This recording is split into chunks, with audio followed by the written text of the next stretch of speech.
ત્યાં તો સાંજનો સમય થઈ ગયો હતો। પીળી ચકલી આકાશમાં ઉડી રહી હતી। અચાનક બાજે પીળી ચકલી પર આક્રમણ કરી દીધું અને ચકલીના પગ તૂટી ગયા, જેથી તે એક વૃક્ષ નીચે આવી ગઈ।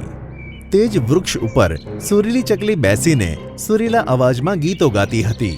સુરીલી ચકલીનું આ ગીત સાંભળતા જ પીળી ચકલીના પગ એકદમ ઠીક થઈ ગયા। ત્યાં જ પીળી ચકલી બોલે છે, સુરીલી ચકલી, તારું ગીત સાંભળીને મારા તૂટેલા પગ એકદમ ઠીક થઈ ગયા છે।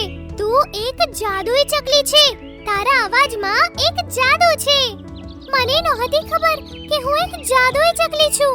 પણ એક વખતની વાત છે, કાલુ કાગડો મારું સંગીત સાંભળીને સ્વસ્થ અને નિરોગી થઈ ગયો હતો। પણ ત્યારે મને ખબર નહોતી પડી મારામાં એક જાદુઈ શક્તિ છે। હા, તારામાં તે જાદુઈ શક્તિ છે કે તું કોઈને પણ પોતાના સંગીતથી સ્વસ્થ અને નિરોગી બનાવી શકે છે। હું મારી આ શક્તિઓને બીજાની સેવા કરવામાં વાપરીશ। બધાનો મફતમાં ઈલાજ કરી આપીશ। ક્યારે પણ હું આ શક્તિઓનો દુરુપયોગ નહીં કરું।